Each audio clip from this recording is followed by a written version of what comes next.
يبقى بعد فناء الأشياء. تفرد بالأولية والقدم ووسم كل شيء ما عداه بالفناء والعدم، كما قال عز شأنه: كل شيء هالك إلا وجهه وكل نفس ذائقة الموت. وقال: كل من عليها فان ويبقى وجه ربك ذو الجلال والإكرام. سبحان الله الذي منه خلقت العباد وإليه المعاد. فمن يعمل مثقال ذرة خيرا يراه ومن يعمل مثقال ذرة شرا يراه. نشهد أن لا إله إلا هو الملك الذي لا ينازع في ملكه ولا يضاد في حكمه، يعذب من يشاء بما يشاء كيف يشاء ويرحم من يشاء بما يشاء كيف يشاء. تعذيبه المسيئين عدل وعفوه فضل. ونشهد أن محمدا سيد المرسلين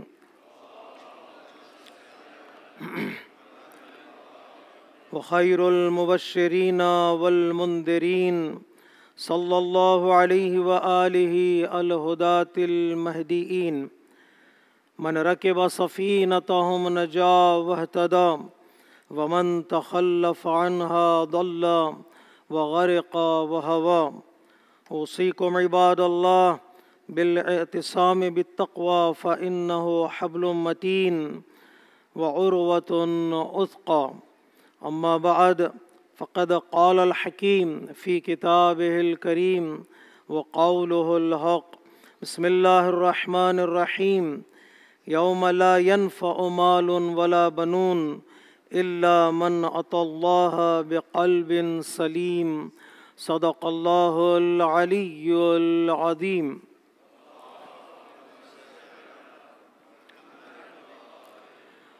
عزیزان محترم، خطبہ اول کی ابتدا میں اپنے نفس کے ساتھ ساتھ آپ تمامی حضرات کو تقوی الہی کی دعوت دیتا ہوں۔ اللہ تبارک و تعالیٰ نے قرآن مجید میں جو تقوی کے فائدے بتائے ہیں، بینیفٹس بتائے ہیں، ان میں سے ایک کہ تقوی کے ذریعے سے انسان کا دل پاک ہوتا ہے، انسان کا دل تزکیے کی طرف آتا ہے۔ اگر انسان اپنے دل کو پیوریفائی کرنا چاہتا ہے، پاک کرنا چاہتا ہے، تو بہترین راستہ تقوی الہی کا اختیار کرنا ہے۔ اس دل میں اللہ کا ڈر داخل ہو جائے، اس دل میں یہ انسان توجہ کرنے لگے کہ اس کی رسپانسبلٹی کیا ہے اور اس کی ذمہ داریاں کیا ہیں۔ سوال یہ ہے کہ کس طرح انسان اپنے دل کو پاک کر سکتا ہے، یا کس طرح انسان اپنے دل کو جگا سکتا ہے۔ دل کو جگا کے رکھنا، دل کو پاک رکھنا ہماری پہلی اور سب سے بڑی ذمہ داری ہے۔ اکثر اس بات پہ ہماری چوک ہو جاتی ہے۔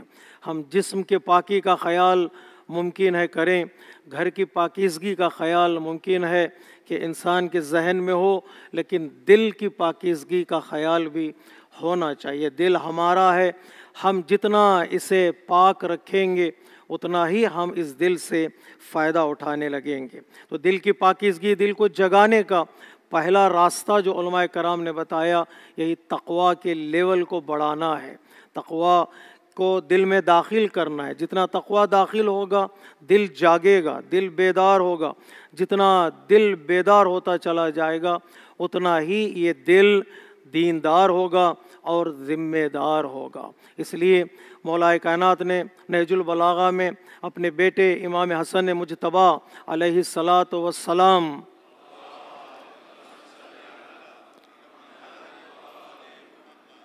کو وصیت کرتے ہوئے ارشاد فرمایا، بیٹا دل کو زندہ رکھنا ہے، دل کو بیدار رکھنا ہے۔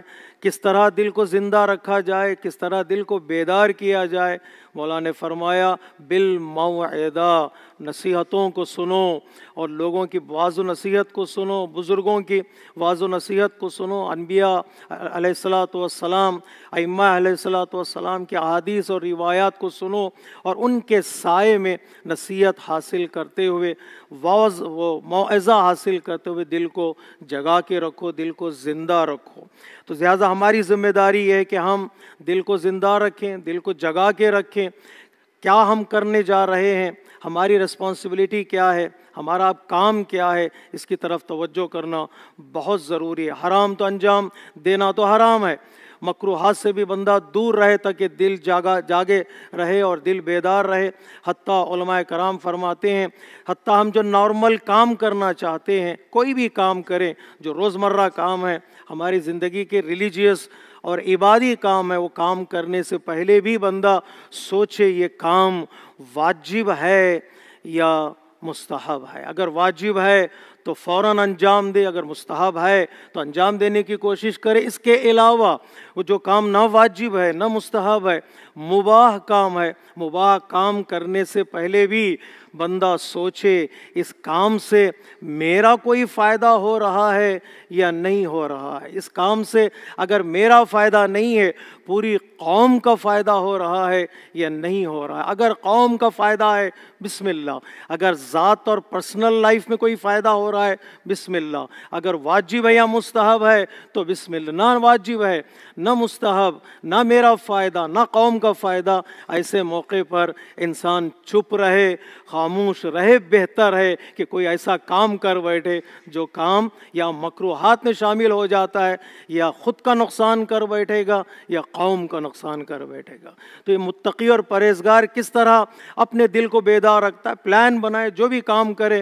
اس لیے یہ کام جو کرتا ہے اس کے پاس رہتا نہیں ہے، بلکہ قرآن مجید کہتا ہے وہ کام تم بھیج رہے ہوتے ہو اپنی طرف سے اللہ کی بارگاہ میں، وَلْتَنْظُرْ نَفْسٌ مَا قَدَّمَتْ لِغَدٍ، جو کام تم کر رہے ہو کل کے لیے تم اس کو پوسٹ کر رہے ہو، کل کے لیے تم اس کو بھیج رہے ہو، جو تم چاہتے ہو کل وہ کام تمہارے کام آئے، تو اسی سوچ میں اس کام کو انجام دیتے چلے جاؤ۔ جب ایسے کام بندہ کرتا چلا جاتا ہے تو دل کبھی اس کا مردہ نہیں ہوتا، دل کبھی اس کا غفلت میں نہیں جاتا۔ تو پہلا کام تقویٰ کے لیول کو بڑھانا ہے، تقویٰ کے مراتب کو بڑھانا ہے تاکہ انسان کا دل جاگتا رہے۔ اور دوسرا سٹیپ جو علماء کرام نے بتایا وہ یہ کہ انسان اپنی خواہشات کو، میٹیریل خواہشات کو کم کرتا چلا جائے، تقویٰ کو بڑھاتا چلا جائے، دنیا کی خواہشات کو انسان کم کرتا چلا جائے۔ جتنا انسان کے اندر خواہشات بڑھتے چلے جاتے ہیں اتنا انسان کا دل مرتا چلا جاتا ہے، دن غافل ہوتا چلا جاتا ہے۔ اس لیول کو انسان کو بیدار رہنا چاہیے، جس طرح اپنے گھر کی ایک باؤنڈری بناتا ہے انسان تاکہ کوئی دوسرا اس میں داخل نہ ہو جائے۔ کبھی کبھار انسان اپنی پراپرٹی پہ باؤنڈری لگاتا ہے تاکہ کوئی دوسرا اس میں انٹر نہ ہونے پائے۔ علماء کرام کہتے ہیں اپنے دل کی بھی ایک باؤنڈری ہونی چاہیے، ایک حصار ہونا چاہیے، ایک چار دیواری ہونی چاہیے، کوئی ایسی چیز میرے دل میں داخل نہ ہو جائے جس کی وجہ سے میرا دل غافل ہو جائے، دل مرنے لگے اور دل بیداری سے دور ہوتا چلا جائے۔ اس کے لیے بہترین یہ کہ انسان دنیا کے معاملے میں اپنے دل کو تھوڑا محفوظ رکھے۔ جتنا دنیا کا خیال، جتنے میٹیریل سوچ انسان کی بڑھتی چلی جاتی، اس کے لیے کوئی لمٹ نہیں ہے، اس کے لیے کوئی حد نہیں ہے۔ اگر انسان اس کو دل کو جو چاہے دل وہ عطا کرتا چلا جائے بندہ، تو دل کی عادت بھی بگڑ جاتی ہے۔ بعض لوگ کہتے ہیں نا دل بچہ ہوتا ہے، بچے کو جو بھی چاہے بچہ مانگتا چلا جائے، بچہ اب تم دیتے چلے جاؤ، وہ اتنا لاڑ بڑھ جاتا ہے کہ اس کی عادت بگڑ جاتی ہے۔ دل بھی ایک بچے کی طرح ہے، جو مانگتا چلا جائے ہم دیتے چلے جائیں تو دل کی بھی عادت بگڑ جاتی ہے۔ جس وقت دل کی عادت بگڑ جائے نا تو پھر انسان کا دل مردہ ہوتا چلا جائے۔ اسے پیاسا رکھنا ہے، اسے بھوکا رکھنا ہے، ہر وہ چیز جو مانگ رہا ہے اسے بھی دل کو عطا نہیں کرنا چاہیے۔ تو ایک مادیات کے لیول کو، مادیات کے سٹیپس کو انسان توجہ کرے، اس کو ڈیکریز کرتا چلا جائے اور تقویٰ کے لیول کو بڑھاتا چلا جائے تو دل جاگتا رہے گا، بیدار رہے گا۔ اور تیسرا سٹیپ جو علماء کرام نے بتایا ہے وہ گریہ کرنا ہے، وہ آنسوں بہانا ہے۔ حتیٰ حدیث میں ہے، پیغمبر اسلام فرماتے ہیں 3 کام ایسے ہیں جس کی وجہ سے انسان کا دل نرم ہو جاتا ہے، انسان کا دل بیدار ہو جاتا ہے۔ پہلا کام نماز شب ہے، نائٹ پریئرز میں انسان کا دل نرم ہوتا ہے، انسان اللہ کے بارگاہ میں کھڑا ہو رات کے اندھیرے میں، جب سارے لوگ سو رہے ہیں، جب مسلمان یا مومن کھڑا ہوتا ہے اللہ کی عبادت میں، نائٹ پریئرز میں، نماز شب میں، اللہ تبارک و تعالیٰ اس کی جگہ پر اس کے دل کو جگائے رکھتا ہے، اس کے دل کو بیدار رکھتا ہے۔ اور دوسرا کام مالی امداد کرنا، کسی کی چھپا کر کسی کی مدد کرنا، کہ میرے سیدھے ہاتھ سے ایسے مدد کروں کہ میرے بائیں ہاتھ کو پتہ نہ چلے۔ اس لیے کہ کسی صحابی نے پوچھا نا پیغمبر اسلام سے، یا رسول اللہ ہم تو آپ کے ساتھ ہیں، آپ کے ساتھ اٹھتے بیٹھتے ہیں، آپ کے کمپینینز ہیں، ہم آپ کے ساتھ جنگ کرتے ہیں، آپ کے ساتھ صلح کرتے ہیں، ہم سے بہتر کون؟ ہم سے بہتر بھی کیا کوئی ہو سکتا ہے؟ پیغمبر اسلام نے فرمایا ہاں، تم یہ قوم آنے والی ہے جو تم سے بہتر قوم ہوگی۔ تم مجھے دیکھ رہے ہو ایمان لا رہے ہو، لیکن وہ مجھے بغیر دیکھے ایمان لے آئیں گے۔ انہوں نے مجھے دیکھا نہیں، میرے میریکلز کو نہیں دیکھا، قرآن کی تاثیر کو نہیں دیکھا، ایمان لے آئیں گے۔ ان صفات میں پیغمبر اسلام نے اس صفت کا ذکر کیا، ان کا ایمان اتنا مضبوط ہوگا، وہ دائیں ہاتھ سے کسی کی مدد کریں گے، خود ان کے بائیں ہاتھ کو پتہ نہیں چلے گا۔ یہ ایمان کی مضبوطی کی نشانی ہے۔ جو انسان اس طرح مدد کرتا ہے، پروردگار عالم اس کے نتیجے میں اس کے دل کو بیدار کر دیتا ہے۔ اور تیسری چیز ہے خوف خدا سے گریہ کرنا۔ رات کے اندھیرے میں ہو، عبادتوں میں ہو، جب اللہ کا ڈر انسان کی زندگی میں آئے، اس ڈر کا نتیجہ انسان کے آنکھوں میں آنسوں بھی آئے۔ لیکن کسی کی مصیبت پر گریہ کرنا بہت آسان ہے، خود اپنی مصیبت پر گریہ کرنا بہت آسان ہے۔ اپنے گناہوں کو، اپنے مسٹیکس کو، اپنے غلطیوں کو اللہ کی بارگاہ میں یاد کر کے گریہ کرنا بہت مشکل ہے، بہت مشکل ہے۔ پیغمبر اسلام فرماتے ہیں اگر اس گریہ کی عادت تمہاری زندگی میں ہو، نتیجے کے طور پر اللہ تبارک و تعالیٰ تمہارے دل کو بیدار کر دیتا ہے۔ نائٹ پریئرز، مدد کرنا چھپا کر، اور اللہ کی بارگاہ میں خوف خدا کے مارے گریہ کرنے سے انسان کا دل جاگتا رہتا ہے۔ اور چوتھا نسخہ جو علماء کرام نے بتایا وہ ہے کہ انسان زیادہ بولے نہیں، زیادہ باتیں کرنے سے انسان کا دل بھی مر جاتا ہے، انسان کے دل پر پردے پڑ جاتے ہیں۔ خاموشی مومن کی نشانی ہے، خاموشی مومن کا وقار ہے، خاموشی مومن کی عزت ہے۔ جتنا بولے گا، حدیثوں میں ہے جتنا بندہ بولے گا اتنی غلطیاں کرے گا، جتنی غلطیاں کرے گا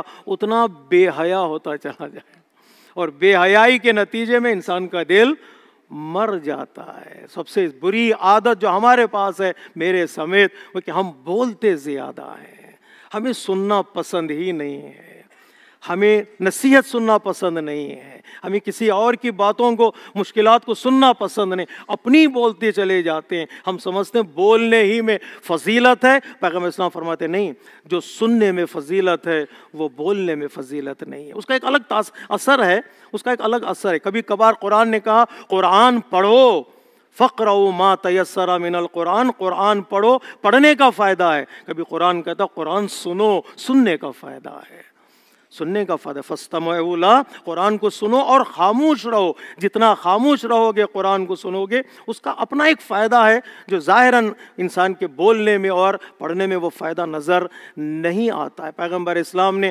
اپنے بہترین صحابی جو قرآن اچھے طریقے سے پڑھ سکتے تھے، پیغمبر اسلام کہتے میرے سامنے قرآن پڑھو تاکہ میں سنوں۔ یا رسول اللہ آپ پڑھتے ہیں تو ہم سنتے ہیں اور حفظ کر لیتے ہیں، آپ کے لیے پڑھیں؟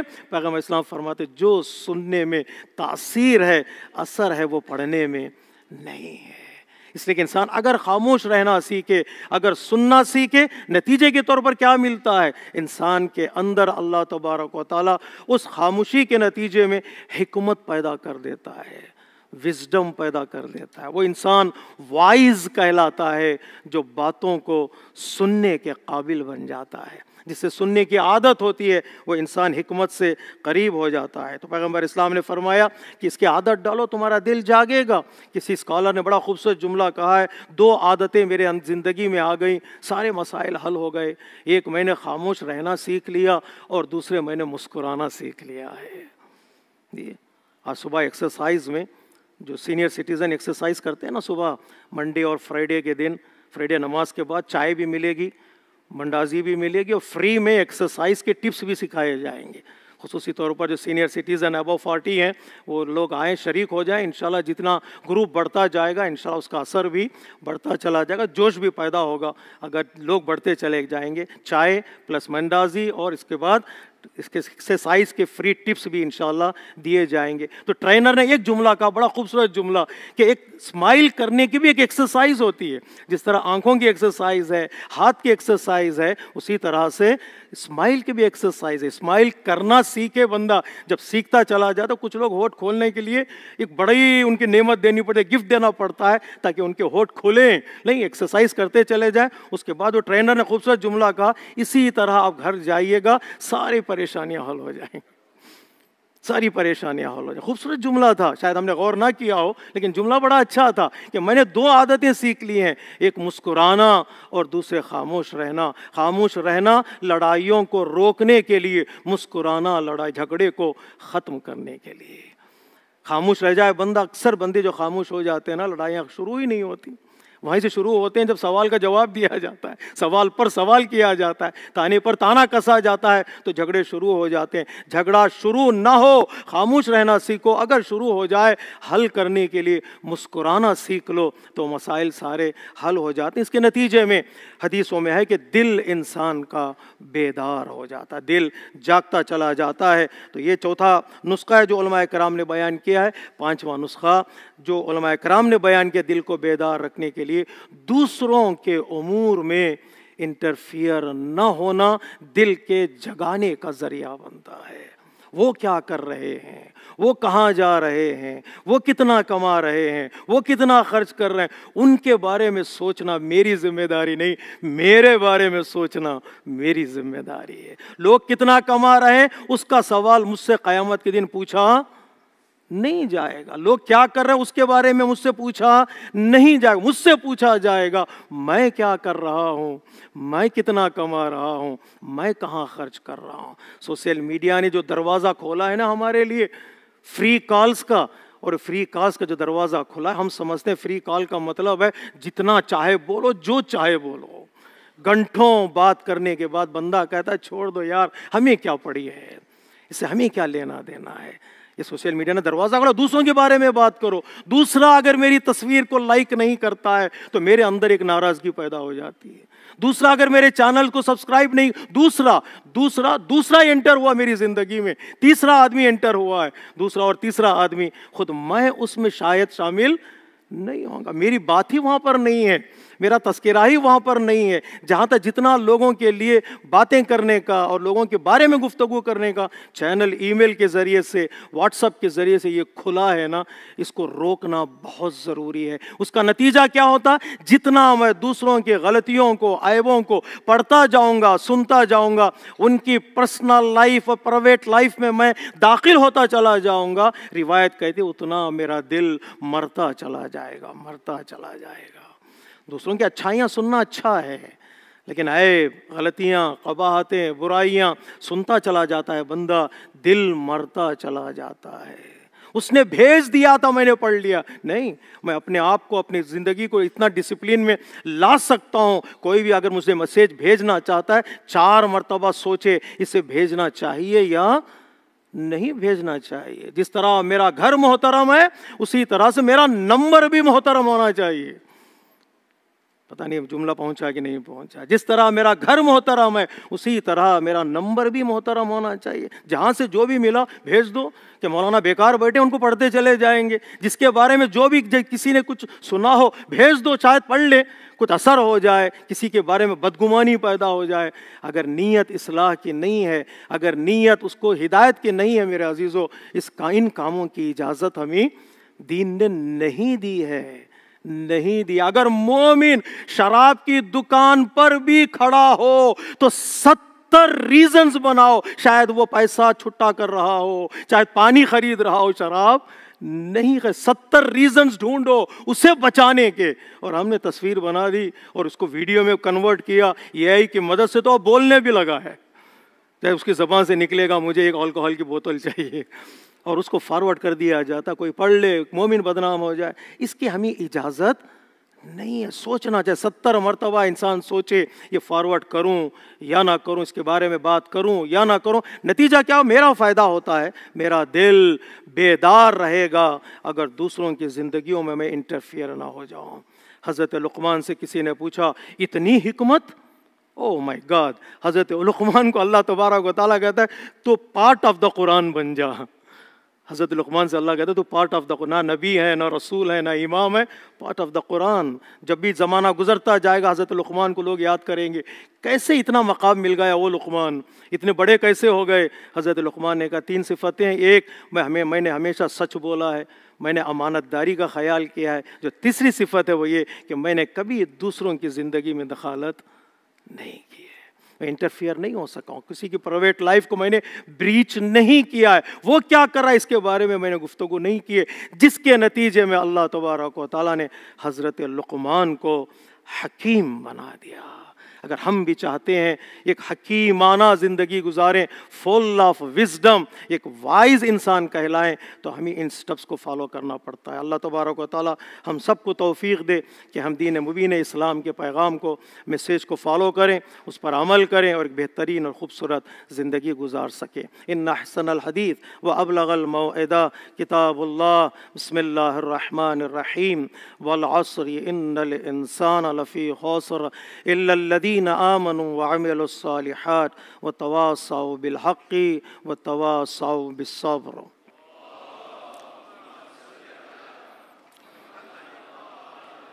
پانی دے بیٹا.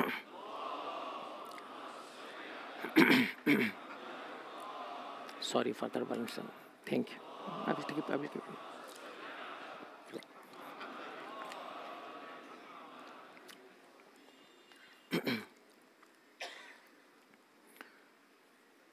بسم اللہ الرحمن الرحیم. الحمد للہ الذی یجیبنی حین انادی ویستر علی کل عورۃ وانا عاصی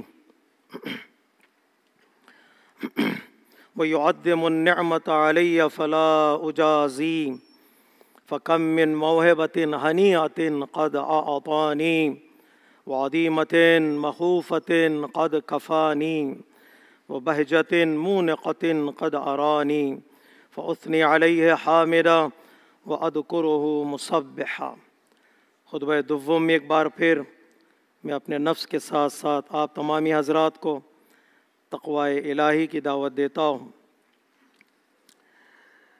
اللہ تبارک و تعالیٰ نے سورہ توبہ میں جہاں دین مبین اسلام پھیلا ہے, تعلیم سے, تربیت سے, میسیج آف پیوریفیکیشن سے, تبلیغ the foundation of our religion. لیکن کبھی کبھار ایسا موقع آتا ہے تھوڑی بہت سختی ضروری ہوتا ہے. اگر تھوڑی بہت سختی نہ ہو, پیغمبر اسلام کے لیے اللہ تبارک و تعالیٰ کہتا مشورہ کرو, لوگوں کو معاف کرو, لوگوں کے لیے معافی طلب کرو, واعف عنہم واستغفر لہم وشاورہم واعف عنہم واستغفر لہم, مشورہ کرو, کنسلٹ کرو لوگوں سے, انہیں معاف کرو, ان کے لیے معافی مانگو. فَإِذَا عَزَمْتَ فَتَوَكَّلْ عَلَى اللَّهِ, جب تم نے ارادہ بنا لیا تو پھر اللہ پہ بھروسہ کرو. وہاں پھر لوگوں کا ڈر, پھر کمیونٹی کا ڈر, یہ چیزیں شامل نہیں ہونی چاہیے. استقامت, ریزسٹنس, کھڑے رہنا, پائیداری, اگر اس کے بغیر بھی دین آگے نہیں بڑھتا ہے, اس کے بغیر بھی انصاف قائم نہیں ہوتا ہے. جہاں اللہ تبارک و تعالیٰ نے ہمارے رسول کے لیے حکم دیا, کتنے مہربان تھے ہمارے رسول جی, اتنے مہربان کہ اللہ نے کہا تم رحیم بھی ہو, تم رعوف بھی ہو. فَبِمَا رَحْمَةٍ مِّنَ اللَّهِ لِنْتَ لَهُمْ, with the mercy of Allah تبارک و تعالیٰ you are so polite and soft and kind. لوگ جب بیٹھنے کو پسند کرتے تھے پیغمبر اسلام کی بارگاہ میں. کفار کے لیے مقابل میں ہمارے رسول نے بد دعا نہیں کی. حضرت نوح اور حضرت پیغمبر اسلام کے درمیان جب کمپیریزن کی بات ہوتی ہے علماء کے درمیان, کہتے ہیں حضرت نوح نے بڑی تبلیغ کی لیکن جاتے جاتے کا پروردگار سب کو مار دے, سب کو, کوئی کافر نہ بچے, اس لیے کہ بہت پریشان کیا تھا انہوں نے. لیکن ہمارے رسول نے جاتے جاتے یہ نہیں کہا پروردگار سب کو مار دے. ہمارے رسول نے کہا پروردگار ان کو نہیں معلوم ہے میں کون ہوں, میں دین کی طرف بلا رہا ہوں, مجھے پتھر مار رہے ہیں, میں ہدایت کی طرف بلا رہا ہوں, مجھے پریشان کر رہے ہیں. اتنا بڑا مہربان رسول ہمارا, لیکن جب ایک موقع ایسا آتا ہے جہاں پر ایک سنگین ڈیسیشنز لینا ہوتا ہے، ایک ہیوی بولڈ ڈیسیشن لینا ہوتا ہے، وہاں پیغمبر اسلام کے لیے اللہ نے کہا نہیں، اب تمہیں سٹینڈ لینا ہے۔ جب کفار قریش اور مسلمانوں کے درمیان اگریمنٹ ہوئے، کانٹریکٹ ہوئے کہ ہم کس طرح زندگی گزاریں گے، تمہیں کس طرح زندگی گزارنا ہے، تم ہمیں پریشان نہیں کرو گے، ہم تمہیں پریشان نہیں کرو گے، لیکن جب کفار نے توڑ دیا اپنے پرومسز کو، جب کفار نے توڑ دیا اپنے اگریمنٹس کو، تو وہاں پر اللہ تبارک و تعالیٰ کہتا ہے اے رسول اب وقت آ گیا ہے، ان سے جدائی کا اعلان کرو۔ برات جو سورہ برات ہے، توبہ ہے، اسی کا اعلان ہے نا، براءۃ من اللہ ورسولہ الی الذین عاہدتم من المشرکین۔ عہد باندھا تھا، کوویننٹ تھا، پرومسز تھے، جب انہوں نے پرومسز کو توڑا ہے، تمہارے بندے کو مار دیا، تمہارے لوگوں کو نکال دیا، کوئی قانون کی پابندی وہ نہیں کر رہے ہیں تو تم کیوں کرو گے؟ تمہیں بھی نہیں کرنا چاہیے۔ اب اعلان کر دو کہ اب ہمارے تمہارے درمیان کوئی اگریمنٹ نہیں ہے، اعلان کو۔ جب انہوں نے توڑا ہے تو تمہیں اعلان کرنا پڑے گا۔ پیغمبر اسلام نے خلیفہ اول کو بھیجا، جاؤ سورہ برات کے تلاوت کر دو۔ جب کچھ دور چلے تھے تو جبرائیل امین نازل ہوئے، یا رسول اللہ آپ جائیے یا آپ ایسے کو بھیجیے جو آپ جیسا ہو۔ پیغمبر اسلام نے بلایا واپس اور مولا کائنات کے ہاتھ میں تھمایا، یہ لے جاؤ سورہ براءت اور اس کو اعلان کرو کفار کے مقابل میں، مشرکین کے مقابل میں۔ مکہ مکرمہ میں عید قربان کے دن 3 دن مولا کائنات وہاں رکے، اور رکنے کے بعد اعلان کیا آج ہمارے اور تمہارے درمیان کوئی کانٹریکٹ، کوئی اگریمنٹ، کوئی پرومسز نہیں ہے، سب باطل ہے۔ کیا اعلان کیا مولا کائنات نے؟ باطل۔ 1 2 آئندہ سال تم حج میں شریک نہیں ہوگے، مشرکین کو حج میں شرکت کی اجازت نہیں ہے۔ نمبر 2 نمبر 3 جو تم طواف کرتے تھے خانہ کعبہ کا، نکیٹ ہو کے طواف کرتے تھے، تمہیں طواف کی اجازت نہیں دی جائے گی۔ نمبر 4 دیکھیے گا، حتیٰ مشرکین کو بیت الحرام میں داخل ہونے کی اجازت بھی نہیں ہے۔ پوری قوم نہیں گئی تھی اعلان کرنے کے لیے، جسٹ مولا کائنات۔ دھمکی دی گئی، مارنے کی دھمکی دی گئی، مولا کائنات کھڑے رہے، اعلان کیا، پہاڑ کی بلندی پہ گئے اعلان کیا، چھوٹے چھوٹے ماؤنٹینس پہ گئے اعلان کیا، اعلان کرنے کے بعد آپ پلٹ کر آ گئے۔ اس کا اثر کیا ہوا؟ سارے کفار سرنڈر ہو گئے۔ اگلے سال 10,000 سے قریب مسلمان حج کے لیے تشریف لے گئے، نہ انہیں روکا گیا، نہ انہیں ٹوکا گیا، نہ کفار کو اجازت دی گئی کہ مکہ مکرمہ میں داخل ہو سکے۔ مسجد الحرام میں مسلمانوں نے حج کیا۔ امن چاہتے ہو تو کبھی سافٹ لینگویج ہونا چاہیے، ڈپلومیسی ہونی چاہیے۔ جب وہ کسی قانون کی رعایت نہیں کر رہے ہیں بھیا، تو تم کیوں ان کے پیر پکڑ رہے ہو؟ کسی نے خوبصورت آرٹیکل لکھا ہے BBC اردو میں، وسعت اللہ خان نے، بڑا ٹائٹل پڑھتے ہی میں سمجھ گیا یہ اچھا آرٹیکل ہے، اس کو پڑھنا چاہیے، کہ 3 بہنوں کی بددعا۔ 3 بہنوں کی بددعا۔ 3 بہنیں کون ہیں؟ جب میں کیوریس تھا پڑھنے لگا آرٹیکل، اس نے کہا 3 بہنیں، ایک جو پرانی بہن ہے، بڑی بہن عرب لیگ، یہ بڑی بہن ہے، اسرائیل سے پہلے وجود میں آئی یہ بہن ہے، یہ عرب لیگ جو ہے اسرائیل کے وجود میں آنے سے پہلے۔ نمبر 2 دوسری بہن OIC، اور تیسری بہن GCC۔ یہ 3 بہنیں ہیں، تینوں بہنیں جمع ہوئی، اور جمع ہونے کے بعد ان کے خلاف قانون کو توڑا گیا، ان کے ملک پہ اٹیک کیا گیا، ان کے جتنے اگریمنٹس تھے، پرومسز تھے، ہم بچائیں گے، ڈرون گرائیں گے، کسی پر اٹیک ہونے نہیں دیں گے کسی کو، لیکن سارے قوانین کو ایک طرفہ توڑے گئے۔ لیکن اس کانفرنس میں ایک وارننگ بھی ایشو نہیں کی گئی کہ ہم بھی اسی طرح سے قوانین کو باطل قرار دیں گے جس طرح انہوں نے باطل قرار دیا ہے۔ کہاں گئی یہ ہمت؟ کہاں گئی وہ شجاعت؟ کہاں گئی وہ جرت؟ بولنے کی جرت نہیں ہے تو کیا دشمن کے خلاف مسلمان کھڑا ہو سکتا ہے؟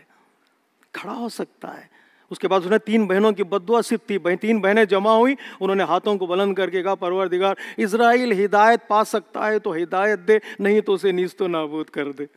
اگر یہ بہنوں کی دعا ہے تو کہاں تبدیلی آئے گی؟ کہاں چینجز آئیں گے؟ تو کوئی تو بھائی بننے کی کوشش کرے، کوئی تو برادر بننے کی کوشش کرے، قیام کرے۔ یہ کیوں اٹیک نہیں کرتے؟ کیوں یہ حملہ نہیں کرتے؟ کیوں دھمکی نہیں دیتے؟ تو کسی مسلمان مفکر نے کہا اس لیے کہ بہنوں پر جہاد واجب نہیں ہے، بہنوں پر لڑنا واجب نہیں ہے۔ تو جنگ جہاد واجب نہیں ہے تو لہٰذا وہ آگے نہیں بڑھتے. اگر اٹیک کرنا ہو تو بھائی بننا پڑے گا, اور بھائی بننے کے لیے ہمت چاہیے, بھائی بننے کے لیے شجاعت چاہیے. صرف بد دعا کرتے رہو گے تو دشمن برباد نہیں ہوگا. جب تک ایکشن نہیں دکھاؤ گے. مولا کائنات کو بھیجا گیا, پیغمبر اسلام جانتے تھے اکیلے جانے کا مطلب ممکن ہے کچھ بھی ہو سکتا تھا, کچھ بھی ہو سکتا تھا. ہزاروں مشرکین کافر کیا مولا کائنات کو مار نہیں سکتے تھے؟ لیکن اگر ایک ہمت والا آدمی آگے بڑھ جائے دشمن کے حوصلے ٹوٹ جاتے ہیں. ایک 10 سال کا بچہ فلسطینی جب ہاتھ میں پتھر لیے, وائٹ سٹون لیے کھڑا ہو جاتا ہے ٹینک کے مقابل میں, دشمن کی ہمتیں پست ہو جاتی ہیں. کاش یہ مسلمان ملک اس بچے سے سبق حاصل کرتے تو چلو ہم کھڑے ہوتے ہیں, ایک سٹیٹمنٹ ایشو کرتے, بھائی ہم نیٹو بنائیں گے, نیٹو کی طرح عرب لیگ بنائیں گے. بھائی پلان سے کچھ ہونے والا نہیں ہے جب تک ایکشن کی طرف نہیں. ایک کم از کم ایک ہمت والا جملہ جو مسلمان کہہ سکے ہاں یہ کچھ کام ہو رہا ہے. ہوا نہیں, معافی چاہتا ہوں. اس کے نتیجے میں دشمن اور ہمت سے آگے بڑھ رہا ہے. اس سیمینار کے بعد, اس کانفرنس کے بعد یمن پر حملہ ہوا, اور کل رات سے پھر لبنان پہ حملے شروع ہو گئے. اگر پوری امت لیگ اور تینوں بہنیں پورے عرب ممالک جب خاموش ہو جاتے, کیا دشمن کی ہمت نہیں بڑھے گی؟ کیا دشمن اور طاقتور نہیں ہوگا؟ جب ہم گھر کے دروازے بند کر لیے جاتے ہیں, جو ہمارے صحن میں بچے کھیل رہے ہیں, ان کی زندگی کا کوئی بھروسہ نہیں ہے. ان کی زندگی پہ اٹیک ہوگا, انہیں مار دیا جائے گا. آج مسلمانوں کے پاس وقت ہے کہ وہ بیدار ہوں, وہ جاگیں, ورنہ جو حملے یہ ہو رہے ہیں اور بڑھتے چلے جا رہے ہیں ان کے ممالک بھی محفوظ نہیں رہیں گے. جس کرسی کی حفاظت کے لیے وہ بچوں کو قربان کر رہے ہیں مسلمان, ان کی کرسیاں بھی ان کے لیے بچنے والی نہیں ہے. اللہ تبارک و تعالیٰ کا وعدہ ہے قرآن مجید میں, ظلم کرو گے یا ظلم کا ساتھ دو گے تم بھی برباد ہو جاؤ گے, اور جو ظالم ہے ظلم کر رہے ہیں وہ بھی برباد ہو جائیں گے. اللہ تبارک و تعالیٰ کی بارگاہ میں دعا ہے کہ پروردگار اتنی تاثیر دے مسلمانوں کے کلام میں, مسلمانوں کی زبان میں, اور اتنی شجاعت پیدا کرے کہ وہ ظلم کے خلاف, ستم کے خلاف, ظالمین کے خلاف قیام کر سکے انشاءاللہ. اللہم صلی علی سید المرسلین و شفیع المذنبین نبیًا محمد صلی اللہ علیہ وآلہ وسلم.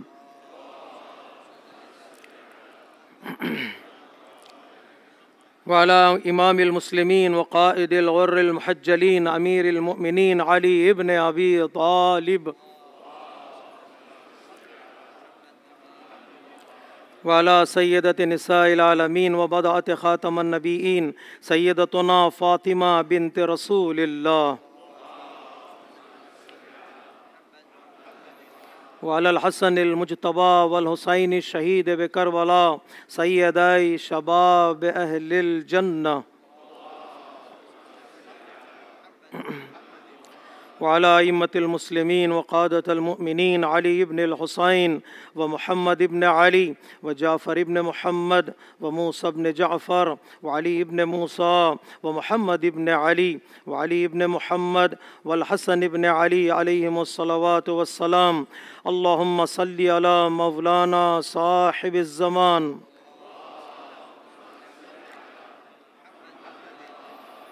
صلوات اللہ وسلامہ علیہ وعلی آبائہ الکرام.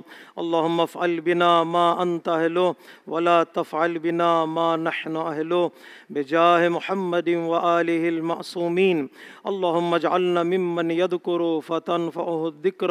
ان اللہ یأمر بالعدل والإحسان وإیتاء ذی القربى وینہی عن الفحشاء والمنکر والبغی یعظکم لعلکم تذکرون. ان احسن الحدیث وابلغ الموعظہ کتاب